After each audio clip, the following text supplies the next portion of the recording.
Hello बच्चों, बहुत बहुत नमस्कार। तो चलिए शुरू करते हैं हम लोग BCECE 2026 के लिए बायोलॉजी का PYQ बार। यह है आपका लेक्चर नंबर 4। तो आपको करना क्या है कि जो भी क्वेश्चन आपके सामने आएगा सबसे पहले वीडियो को रोकना है, खुद सोल्व करना है, उसके बाद जो है आपको आंसर मैच करना है। और जो भी क्वेश्चन आपका गलत हो रहा है, क्या करना है कि जिस टॉपिक से क्वेश्चन पूछा गया है उस टॉपिक को जाके आपको NCERT के किताब में पढ़ना है। तो आप एक टॉपिक पढ़ने जाइएगा, एक कंसेप्ट पढ़ने जाइएगा, वहां से आप बहुत सारा कंसेप्ट सीख कर आइएगा, तो ये फायदा होता है ना। तो चलिए शुरू करते हैं हम लोग। पहला क्वेश्चन आप देख रहे हैं कि vitamin synthesized in the gut by bacterial action.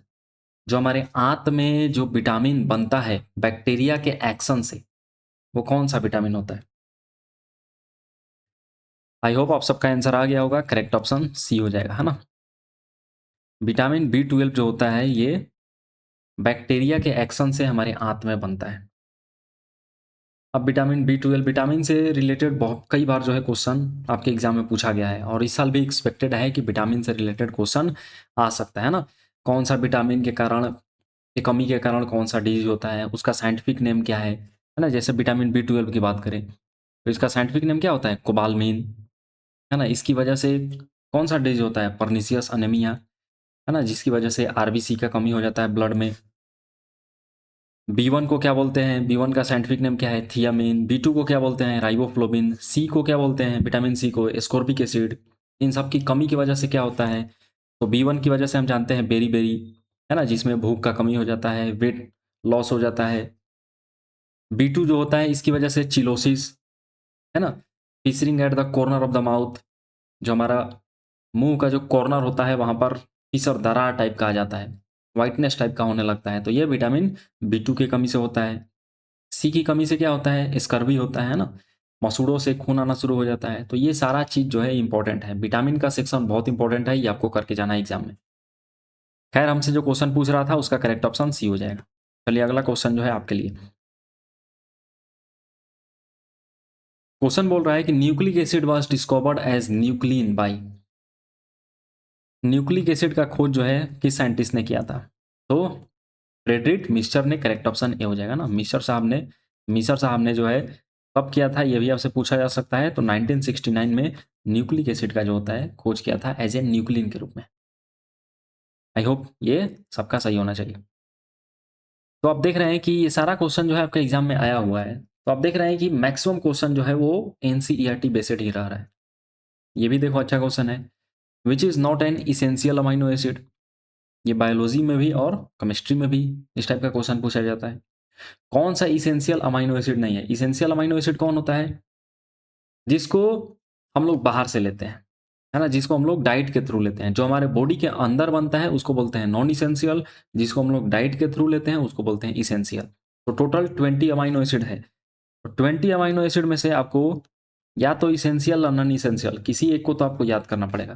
हम आपको इसेंशियल का ट्रिक बताते हैं ना, नॉन इसेंशियल अमाइनो एसिड का हम आपको छोटा सा ट्रिक देते हैं। नॉन इसेंशियल अमाइनो एसिड जो आपके एनसीईआरटी में दिया गया है उसमें 10 इसेंशियल और 10 नॉन इसेंशियल, टोटल 20 है। तो 10 इसेंशियल 10 नॉन इसेंशियल, तो आप नॉन इसेंशियल याद कर लीजिए, बाकी जो बच गया वो क्या हो गया? इसेंशियल। तो नॉन इसेंशियल को आप याद रख सकते हैं जी जी जी, जितना भी जी वाला है, जी से जो शुरू होगा वो सब नॉन इसेंशियल। ए से जितना भी शुरू होता है वो सब नॉन इसेंशियल, एक को छोड़ के, है ना, स्पाराजीन को छोड़ के। बाकी तीन जो है जो ऐसे शुरू होता है वो नॉन इसेंशियल। उसके बाद proline, serine, tyrosine and cysteine. तो ये 10 है, आपको ध्यान रखना है ना। जी से क्या हो जाएगा? ग्लाइसिन, ग्लाइसिन है, ग्लूटामिक एसिड है, ग्लूटामीन है, जो भी जी से शुरू होता है वो सब क्या होगा? Non essential. तो इस टाइप से आप याद रख सकते हैं। ए से एलानिन, एस्पार्टिक एसिड, है ना।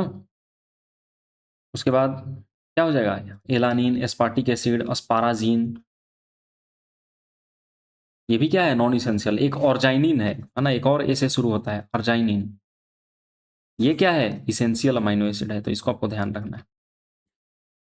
20 में से 4 अमाइनो एसिड ए से शुरू होता है, उसमें से 3 जो है वो नॉन इसेंशियल है और एक जो है जो कि अर्जाइनिन, ये इसेंशियल है।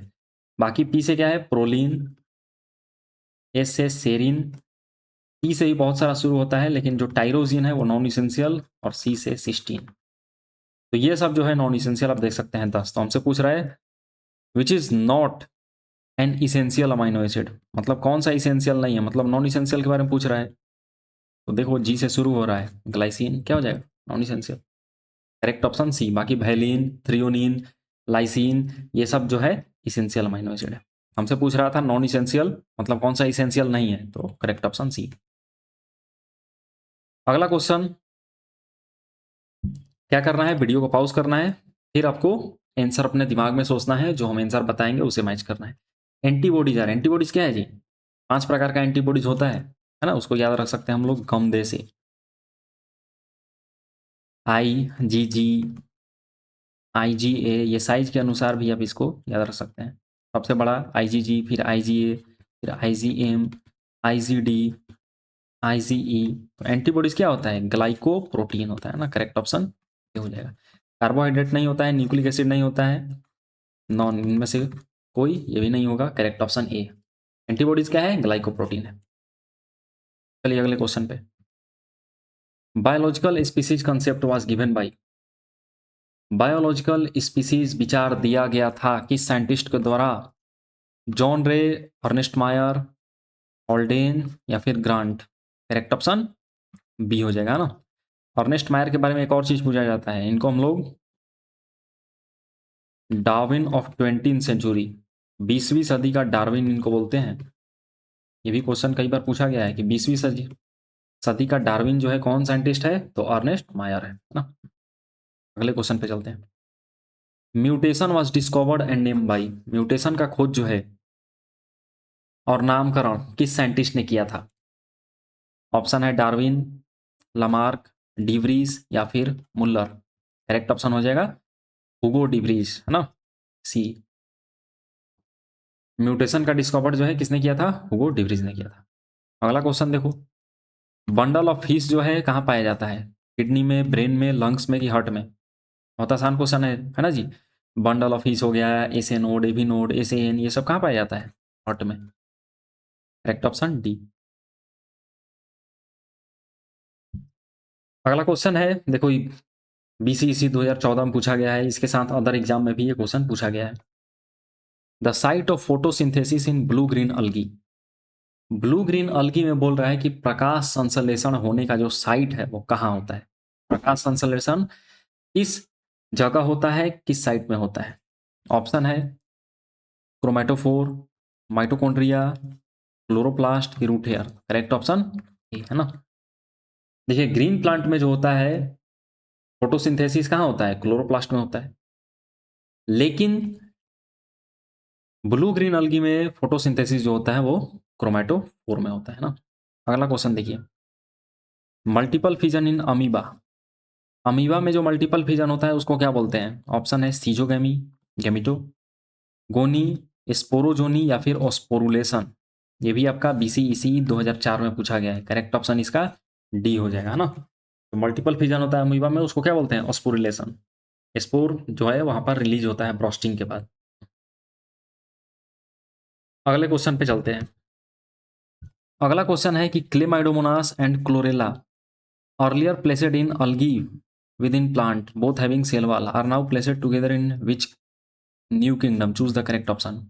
ये प्योर NCERT का लाइन उठाकर यहाँ पर दिया गया है, और ये भी क्वेश्चन देखो कहाँ आया है, BCEC 2015 में। जैसा कि मैंने कहा कि 90% NCERT से क्वेश्चन आपको मिलने वाला है बायोलॉजी और केमिस्ट्री में। फिजिक्स के लिए आपको कंसेप्ट और जो फार्मूला है वो याद होना चाहिए, है ना, तभी आपका बनेगा। NCERT का लैंग्वेज फिजिक्स का थोड़ा सा टफ है, तो आप पढ़ सकते हैं, अगर आपको पढ़ने का मन है, अगर आपको समझ में आ रहा है तो आप पढ़ सकते हैं। नहीं पढ़ना है, नहीं पढ़ने का मन है, या फिर नहीं समझ में आ रहा है, तो आप कम से कम जो कॉन्सेप्ट है, जो फॉर्मूला है, उसको आप याद करके जाइए, है ना। तो क्वेश्चन बोल रहा है यहाँ पर कि क्लेमाइडोमोनास और क्लोरेला इसको पहले अलगी में रखा गया था, है ना, क्योंकि इसके पास सेल वॉल होता है, लेकिन इन दोनों को निकाल के जो है एक नया किंगडम में रखा गया है। वो किंगडम कौन सा है। ऑप्शन है फंजाई, एनिमालिया, प्रोटिस्टा या मोनेरा। करेक्ट ऑप्शन सी हो जाएगा ना। अब इनको प्रोटिस्टा के अंदर रखा गया। प्रोटिस्टा क्या है जी? Unicellular eukaryotes. प्रोटिस्टा में जो भी ऑर्गेनिज्म है वो क्या है? यूनिसेलुलर, मतलब एक सेल से बना है, और यूकैरियोट्स है। यूकैरियोट्स आ गया, इसका मतलब उसमें सेल मेम्ब्रेन होगा, न्यूक्लियस होगा, अदर सेल ऑर्गेनेल्स होगा, जबकि प्रोकैरियोट्स में ये सब नहीं होता है। तो आपको ध्यान रखना है ना। तो इसका करेक्ट ऑप्शन सी हो जाएगा। अगला क्वेश्चन देखिए, metanephridia is the excretory system in. Metanephridia जो है इन चारों ऑप्शन में से किसका एक्सक्रीटरी सिस्टम है? जैसा कि मैंने आपको बताया था, कॉकरोच का एक्सक्रीटरी सिस्टम मल्फिगियन ट्यूबुल्स, है ना। प्राउन का मैंने बताया था, ये भी क्वेश्चन कराया है, ग्रीन ग्लैंड होता है। तो मेटानेफ्रिडिया किसका होता है? नेफ्रिडिया जो होता है ये एनेलिडा का मेंबर का जो होता है एक्सक्रीटरी सिस्टम होता है। तो इनमें से कौन एनेलिडा का मेंबर है? करेक्ट ऑप्शन सी हो जाएगा ना। अर्थवर्म जो है एनेलिड का मेंबर है, और एनेलिड का जो स्पीसीज होता है वो उनका एक्सक्रीटरी सिस्टम किसके थ्रू होता है? मेटानेफ्रिडिया या नेफ्रिडिया के थ्रू। ये भी आप देख सकते हैं, ये क्वेश्चन न जाने कितने एग्जामों में पूछा गया है। बीसीईसी में भी इसको 2007 में पूछा गया है। चलिए आगे चलते हैं। अगला क्वेश्चन है कि heart of cockroach is. Cockroach के हार्ट में कितना चेंबर होता है? जैसे हमारे हार्ट में 4 चेंबर होता है ना, 2 आर्टरी, 2 वेंट्रिकल। वैसे ही कॉकरोच के हार्ट में कितना चेंबर होता है? ऑप्शन है 6, 9, 29 या 13। Correct option D. Purely NCERT based है ना। ये भी आपका बीसीईसी 2015 में पूछा गया है। न जाने और कितने एग्जामों में इस क्वेश्चन को पूछा जा चुका है। तो सिंपल सिंपल क्वेश्चन आता है ना। आई होप ये सबका सही होगा। अगले क्वेश्चन पे चलते हैं। ये आपका बीसीईसी 2015 में पूछा गया है। Which part of the cell contains N acetyl glucosamine. कौन सा पार्ट जो है सेल का उसमें एन एसिटाइल ग्लूकोसामाइन रहता है? ऑप्शन है सेल एनवोलेप, सेल वॉल, न्यूक्लियस या राइबोसोम। ये भी एनसीईआरटी का है ना। करेक्ट ऑप्शन आपका बी हो जाएगा। जो बैक्टीरिया का जो सेल वॉल होता है उसमें पेप्टिडोग्लाइकन से मिलकर बना होता है, और उस पेप्टिडोग्लाइकन के अंदर जो होता है ये पाया जाता है कौन? N acetyl glucosamine. तो एन एसिटाइल ग्लूकोसामाइन जो होता है ये सेल वॉल का ही पार्ट है। अगला क्वेश्चन है कि molecular weight of protein. Protein का मोलिकुलर वेट 12,000 से ज्यादा, 6,000 से कम, 12,000 से कम, कि 600 से 3,000 के बीच में। ये आपका बायोमोलिक्यूल का क्वेश्चन है और ये 2005 में पूछा गया है। तो प्रोटीन जो होता है ये बायो माइक्रोमोलिक्यूल्स है, और बायो माइक्रोमोलिक्यूल का जो भार होता है, जो मोलिकुलर वेट होता है, वो 10,000 डाल्टन से ज्यादा होता है, मतलब 10,000 से ज्यादा ही होता है। तो करेक्ट ऑप्शन इसका ए हो जाएगा ना। 10,000 से ज्यादा आपको यही दिख रहा है। 12,000 से कम मतलब कम में कुछ भी हो सकता है, 10,000 के अंदर भी आ सकता है, इसीलिए सी ऑप्शन नहीं होगा। करेक्ट ऑप्शन यहाँ पर ए सही होगा। बाकी ये सब तो होगा ही नहीं, है ना। अगले क्वेश्चन पे चलते हैं। Spindle fibre are made up of. Spindle fibre किस चीज से मिलकर बना होता है? आप ऑप्शन देख सकते हैं, लिखा हुआ है, और ये भी क्वेश्चन आपका बीसीईसी के 2010 एग्जाम में पूछा गया है। ऑप्शन है इसका actin with protein and RNA, cellulose and RNA, tubulin protein and RNA. Correct option C हो जाएगा ना। स्पिंडल फाइबर टूबुलिन प्रोटीन से मिलकर बना होता है। टूबुलिन प्रोटीन के साथ साथ उसमें आरएनए भी होता है। करेक्ट ऑप्शन सी होगा। ये आपका सेल से क्वेश्चन है ना। तो अगर जिनका गलत हुआ है तो आप जाकर स्पिंडल फाइबर वाला जो माइक्रोटूबुल का टॉपिक है उसको आप पढ़ सकते हैं पूरा, वहां से भी क्वेश्चन पूछा जाता है। अगला क्वेश्चन है कि in which of the following stage chromosome are arranged at equatorial plane. किस स्टेज में जो है ना, 4 स्टेज होता है, prophase, metaphase, anaphase, telophase.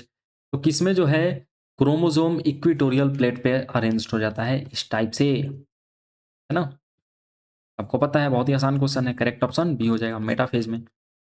Anaphase से रिलेटेड भी ये क्वेश्चन पूछा जाता है कि स्प्लिटिंग ऑफ सेंट्रोमियर किस फेज में होता है? ये कई बार पूछा गया है, आपको ध्यान रखना है ना। स्प्लिटिंग ऑफ सेंट्रोमियर, सेंट्रोमियर का टूटना जो है किस फेज में होता है? एनाफेज में होता है। जबकि क्रोमोजोम एक इक्वेटोरियल प्लेट में आके अरेंज हो जाता है, वो किस स्टेज में होता है? Metaphase stage. बाकी सारे स्टेज के बारे में भी आपको पता होना चाहिए। अगला क्वेश्चन है the longest phase of meiosis one. Meiosis one का भी 4 फेज होता है जी, प्रोफेज 1, मेटाफेज 1, टीलोफेज 1, है ना। Prophase 1, metaphase 1, एनोफेज 1 and telophase 1। तो इन चारों में जो है सबसे लॉन्गेस्ट फेज कौन सा है? तो आपको पता है कि प्रोफेज 1 को फर्दर 5 भाग में बांटा जाता है, लिप्टोटीन, जाइगोटीन, पैचिटीन, डिप्लोटीन, डायाकाइनेसिस। तो जो प्रोफेज 1 होता है ये लॉन्गेस्ट फेज होता है आपका मियोसिस 1 का। तो इसका करेक्ट ऑप्शन हमें बी मिलेगा ना। Prophase 1 is the longest phase, क्योंकि प्रोफेज 1 में और फर्दर जो है 5 स्टेज में उसको बांटा गया है, तो उन सब स्टेज को होने में भी कुछ ना कुछ टाइम लगता है। और ये भी आपका 2014 में पूछा गया है। अगला क्वेश्चन है कि who proposed the cohesion theory of ascent of SAP. Cohesion theory को किसने दिया था एसेंट ऑफ सैप के लिए? ये भी आपका 2006 में पूछा गया है और न जाने, और इसके साथ साथ 2001 में भी आप देख सकते हैं पूछा गया है। तो इनमें साइंटिस्ट का नाम बताना है। कोहेशन थ्योरी को किसने दिया था? डिक्सन एंड जॉली ने दिया था, है ना। इसको आपको ध्यान रखना है कि cohesion theory of ascent of sap Dixon and Joly ने दिया था। अगले क्वेश्चन पे चलते हैं। In plant water supply is due to. Plant में जो है वाटर का सप्लाई होता है जो रूट से लेके टॉप तक, वो किसके थ्रू होता है? ऑस्मोसिस, इम्बिबिशन, गटेशन या अडेशन फोर्स? करेक्ट ऑप्शन ए हो जाएगा ना। ऑस्मोसिस के थ्रू जो होता है प्लांट में, पौधों में वाटर का सप्लाई होता है। इम्बिबिशन, गटेशन ये सब क्या है, ये आप जाके ट्रांसपोर्टिंग प्लांट चैप्टर में आप पढ़ सकते हैं, इनसे भी क्वेश्चन पूछा जाता है ना। और ये भी क्वेश्चन आपका बीसीईसी 2010 में पूछा गया है। अगले क्वेश्चन पे चलते हैं। Which of the following connect glycolysis to Kreb cycle. इनमें से कौन सा जो है वो ग्लाइकोलाइसिस और क्रेब साइकिल को कनेक्ट करता है? तो जब ग्लाइकोलाइसिस होता है, जब ग्लूकोज का ग्लाइकोलाइसिस होता है तो क्या बनता है जी? Pyruvic acid. फिर पायरुविक एसिड का जब डीकार्बोक्सिलेशन होता है तो क्या बनता है? Acetyl co enzyme. और यही एसिटाइल को एंजाइम ये जो होता है ये ऑक्सैलो एसिटिक एसिड के साथ मिलकर जो होता है क्रेब साइकिल में एंटर करता है ना, क्रेब साइकिल में एंटर करता है। तो ग्लाइकोलाइसिस और क्रेब साइकिल को जो कनेक्ट करने वाला है वो कौन सा है? Acetyl co enzyme. बाकी राइबोजाइम, है ना, काइटोक्रोम ऑक्सीडेज, इन एसिटाइल ग्लूकोसामाइन ये सब नहीं होगा। और ये भी आपका बीसीईसी 2006 और 7 में पूछा गया है ना। ये भी कैसा है जी? एनसीईआरटी बेस्ड है। नेक्स्ट क्वेश्चन देखिए। Which one has the lowest respiratory quotient. Respiratory quotient क्या होता है? RQ, volume of CO2 by volume of O2 ना। CO2 और O2 के वॉल्यूम का रेशियो होता है रेस्पिरेटरी कोसेंट। तो आपको पता होना चाहिए कि जब कार्बोहाइड्रेट अगर रहेगा तो उसके लिए रेस्पिरेटरी कोसेंट 1 हो जाता है ना। प्रोटीन के लिए जो होता है 0.9 होता है, कार्बोहाइड्रेट के लिए 1, प्रोटीन के लिए 0.9, फैट अगर रहेगा तो उसके लिए 0.7, सबसे कम फैट का ही होता है। और अगर एसिड रहेगा तो एसिड के लिए ग्रेटर देन 1 हो जाता है रेस्पिरेटरी कोसेंट, है ना। रेस्पिरेटरी कोसेंट एसिड के लिए 1 से ज़्यादा हो जाता है। बताओ सबसे कम रेस्पिरेटरी कोसेंट किसका होगा? ग्लूकोज क्या है जी? कार्बोहाइड्रेट, इसका तो 1 होगा। ट्राइपालमिथीन, ये एनसीईआरटी में दिया हुआ है। ट्राइपालमिथीन क्या है? एक फैट है और इसका रेस्पिरेटरी कोसेंट 0.7 होता है, सबसे कम इसी का होता है ना। ऑक्सैलिक एसिड एक ऑर्गेनिक एसिड है, इसका 1 से ज़्यादा होता है। मैलिक एसिड का भी 1 से ज़्यादा होगा, है ना। अगला क्वेश्चन देखिए। रेस्पिरेटरी कोसेंट ऑफ कार्बोहाइड्रेट अभी बताया। कार्बोहाइड्रेट, ग्लूकोज क्या है? कार्बोहाइड्रेट, तो इसका रेस्पिरेटरी कोसेंट इक्वल टू 1 हो जाता है ना, यूनिटी के बराबर। ये भी आपका बीसीईसी 2005 में पूछा गया। तो ये रहा आपका आज का बायोलॉजी के लिए जो होता है पीवाईक्यूज, है ना। तो इसमें हम लोग ज़्यादा समय दे नहीं रहे हैं समझने में, क्योंकि जो भी क्वेश्चन आपका गलत हो रहा है आप खुद से अगर आप रिवाइज कीजिएगा इन लास्ट के दिनों में तो आपको ज़्यादा वहाँ पर फायदा देखने को मिलेगा। तो आई होप ये लेक्चर सबको पसंद आया है। लेक्चर पसंद आया है तो लाइक शेयर एंड सब्सक्राइब जरूर करना है। तो मिलते हैं नेक्स्ट लेक्चर में। That's all, thank you so much.